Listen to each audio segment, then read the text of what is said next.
Hi hello నమస్తే, welcome to our channel. నేను సిరి. బాలకృష్ణ గారు అయితే తన 50 సంవత్సరాల సినీ కెరియర్ ని పూర్తి చేసుకున్న సందర్భంగా అయితే సెప్టెంబర్ 1 అయితే అంటే సౌత్ ఇండస్ట్రీలో ఉన్న నటులు అందరూ కూడా ఒక ఈవెంట్ అయితే చేస్తున్నారు. సినీ స్వర్ణోత్సవం బాలకృష్ణ గారి గురించి అయితే చేయడం జరుగుతుంది. అయితే ఇప్పుడు ఆ ఈవెంట్ కి ఆ ముగ్గురు వస్తున్నారా లేదా, ఇంతగా ముగ్గురు ఎవరు ఏంటి అనేది మనకి అంటే మనం ఇక్కడ స్క్రీన్ మీద చూస్తే మనకు అర్థమవుతుంది. అల్లు అర్జున్ గారు, ఎన్టీఆర్ గారు అండ్ నాగార్జున గారు అసలు వస్తున్నారా లేదా ఏంటి అనేది మనకి వివరించడానికి మనతో పాటు ఉన్నారు ప్రముఖ సినీ క్రిటిక్ యజ్ఞమూర్తి గారు. నమస్కారం సార్. నమస్తే శ్రీ.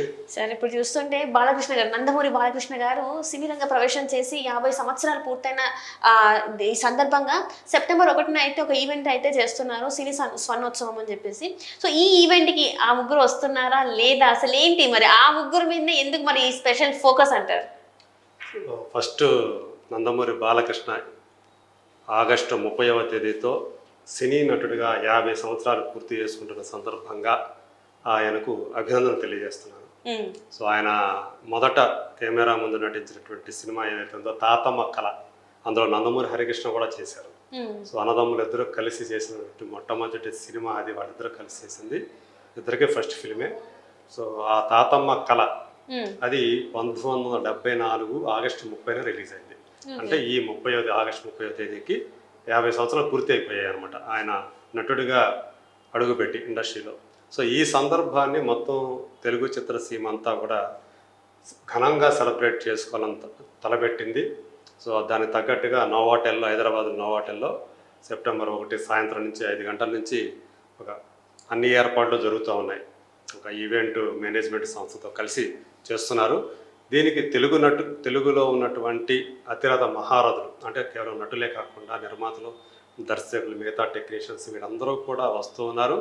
దీంతోపాటు దీనికోసం ఏర్పాటైన కమిటీ ఏదైతే ఉందో ఆ కమిటీ ఆల్రెడీ ఇప్పటికే చెన్నై వెళ్ళింది, బెంగళూరు వెళ్ళింది, అలాగే త్రివేంద్రం వెళ్ళింది, కేరళ వెళ్ళింది. సో వెళ్ళి అక్కడ ఉన్నటువంటి స్టాల్ వార్డ్స్ను కూడా ఈ కార్యక్రమానికి అతిథులుగా ఆహ్వానించారు. సో ఇలా మొత్తం సౌత్ ఇండస్ట్రీకి సంబంధించినటువంటి స్టాల్ వార్డ్స్ అందరూ కూడా రేపు ఈ ఈవెంట్లో పార్టిసిపేట్ చేస్తూ ఉండటం అనేది సో మనందరికీ కూడా ఆ రోజు ఒక పండగ వాతావరణం అనే చెప్పాలి. ఇక్కడ తెలుగు దిగ్గజాలు చిరంజీవి గారు, నాగార్జున, వెంకటేష్, అలాగే వీళ్ళతో పాటు అగ్ర కథానాయకులు యంగ్ స్టార్స్ ఎవరైతే ఉన్నారు వీళ్ళు, అలాగే కె రాఘవేంద్రరావు గారు దిగ్దర్శకులు, ఆయన దగ్గర నుంచి అనేక మంది డైరెక్టర్స్ కానివ్వండి, అనేక మంది లెజెండరీ ప్రొడ్యూసర్స్ కానివ్వండి, వీళ్ళందరూ కూడా అటెండ్ అవుతున్నారు. అయితే మీరు చెప్పినట్టు ఇక్కడ ఆ ముగ్గురు ఎందుకు, ఆ ముగ్గురు మీద ఫోకస్ ఎందుకు అనేది ఒక ప్రశ్న. సో మొదట మనం అక్కినేని నాగార్జున గారి దగ్గర వద్దాం. సో రీసెంట్గా ఆయన ఎన్ కన్వెన్షన్ సెంటర్ని తెలంగాణ ప్రభుత్వం అధీనంలో ఉన్నటువంటి హైడ్రా అని ఏదైతే ఉందో అది కూల్చివేసింది తెలుసు మనకి.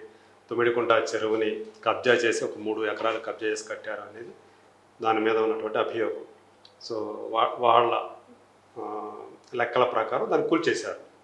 అయితే ఇప్పుడు ఈ ఈవెంట్కి రేవంత్ రెడ్డి కూడా ఒక అతిథిగా వస్తున్నారు, ఒక ముఖ్య అతిథిగా. సో ఇద్దరు ముఖ్యమంత్రులు కూడా ఇక్కడ రాబోతున్నారు. రేవంత్ రెడ్డి ఇక్కడ తెలంగాణ ముఖ్యమంత్రి, అలాగే ఆంధ్రప్రదేశ్ ముఖ్యమంత్రి నారా చంద్రబాబు నాయుడు. సో ఈ నేపథ్యంలో రేవంత్ రెడ్డి అతిథిగా వస్తున్న దానికి నాగార్జున వచ్చే అవకాశాలు ఎంతవరకు ఉన్నాయి అంటే చాలా వరకు లేవని చెప్పాలి.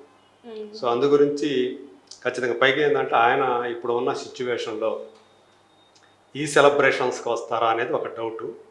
పైగా ఆయన హోస్ట్గా వ్యవహరిస్తున్నటువంటి బిగ్ బాస్ సీజన్ ఏదైతే ఉందో అది 8th సీజన్ కరెక్ట్గా అదే రోజు సాయంత్రం పూట అక్కడే ప్రారంభం అవుతుంది. ఇక్కడ మనకు టెలికాస్ట్ కాకపోతుంది బిగ్ బాస్. సో ఈ నేపథ్యంలో ఆయన వస్తారా అనేది చాలా డౌట్గా ఉంది. చాలా వరకు రారు అనేది కూడా వినిపిస్తున్నటువంటి ఇండస్ట్రీ వర్గాల్లో వినిపిస్తున్నటువంటి మాట. ఎందుకంటే రేవంత్ రెడ్డి గారు ఆయన రాకముందే వచ్చి వెళ్ళిపోవాలి, ఈయన ఫేస్ చేస్తారా అనేది ఒక డౌట్. సో కాబట్టి నాగార్జున గారు వచ్చే అవకాశాలు చాలా తక్కువనే చెప్పాలి. ఇక next junior NTR. So Nandamuri ఫ్యాన్స్కి, జూనియర్ ఎన్టీఆర్ ఫ్యాన్స్కి మధ్య మనకు తెలుసు సోషల్ మీడియా కేంద్రంగా ఎలాంటి రగడ రచ్చ జరుగుతుంటుందో మనకు అందరికీ తెలుసు. ఎందుకంటే ఎన్టీఆర్ ఫ్యాన్స్ వేరు, జూనియర్ ఎన్టీఆర్ ఫ్యాన్స్ వేరు, నందమూరి ఫ్యాన్స్ వేరు, ఎన్బీకే ఫ్యాన్స్ వేరు అన్నట్లుగా సోషల్ మీడియా విడిపోయింది. సో కామన్గా ఉండే అభిమానులు కొంతమంది ఉండవచ్చు, కానీ బేసికల్గా ఇద్దరు కూడా వేరు వేరు. ఎందుకంటే తను ఎప్పుడు కూడా నందమూరి వాళ్ళకి కాస్త దూరాన్ని పాటిస్తూ వస్తున్నాడు. అలాగే వాళ్ళందరూ ఉన్నటువంటి పార్టీ ఏదైతే ఉందో తెలుగుదేశం పార్టీకి దూరంగా, ఆ పార్టీ కార్యకలాపాలకు దూరంగా ఉంటూ వస్తున్నాడు. ఈ మధ్య కాలంలో జరిగినటువంటి అనేక ఇన్సిడెంట్స్ కానివ్వండి, ఎన్నికలు కానివ్వండి, ఆయన దూరం పాటిస్తూనే వచ్చాడు. సో దీంతో ఆయన ఎంతవరకు వస్తారు అనే సందేహాలు అయితే ఉన్నాయి. కానీ మేమందరం కూడా ఒకటే, మా మధ్య అలాంటి భేదాలు లేవు అని మొత్తం ప్రపంచానికి తెలియజేయటానికి జూనియర్ ఎన్టీఆర్ వచ్చే అవకాశాలు ఎక్కువ అని సో వాళ్ళ అంతరంగిక వర్గాల నుంచి మనకు అందుతున్నటువంటి సమాచారం. కాబట్టి జూనియర్ ఎన్టీఆర్ 99.99% వచ్చే అవకాశాలు ఎక్కువ అనే చెప్పాలి ఈవెంట్కి. అంటే ఇంకోటి తన సినిమా కూడా రిలీజ్ కి సిద్ధంగా, అంటే దేవర సినిమా కూడా వస్తుంది సెప్టెంబర్ 27నే. సో ఆయన సినిమా కూడా దగ్గరలోనే ఉంది కాబట్టి ఇంకొక 4 వారాల్లో ఆయన సినిమా రిలీజ్ ఉంది కాబట్టి ఈ టైంలో కావాలని ఆయన మళ్ళీ ఇంకొక వివాదాన్ని కొని తెచ్చుకుంటాడని చెప్పేసి నేను అనుకోవట్లేదు. ఇండస్ట్రీ వర్గాలు కూడా అదే అభిప్రాయపడుతున్నాయి.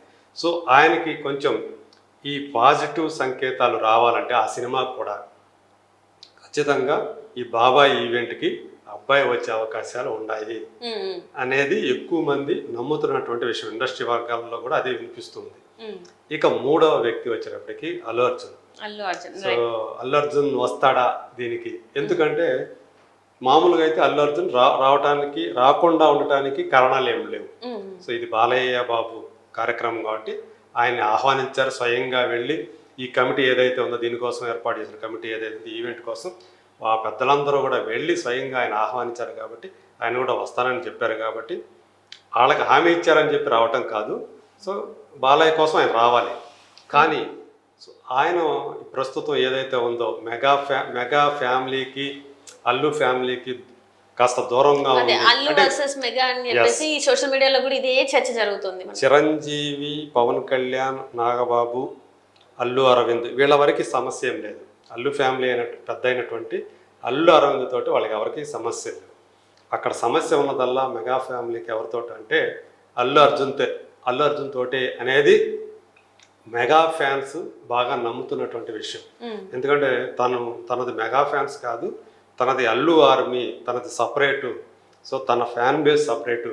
సో అందులో మెగా ఫ్యాన్స్ కాదు అది అనేది తనే స్వయం ప్రకటిత ఆర్మీ అయింది అల్లు అర్జున్ది. సో దీంతో ఆటోమేటిక్గా మెగా ఫ్యాన్స్ ఆయన్ని ఓన్ చేసుకోలేకపోతున్నారు అల్లు అర్జున్ని.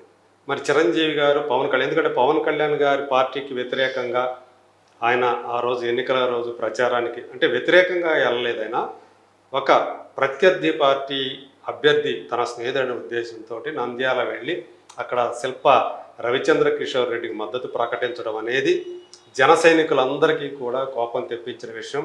అలాగే మొత్తం మెగా ఫ్యాన్స్ అందరికీ కూడా కోపం తెప్పించినటువంటి విషయం.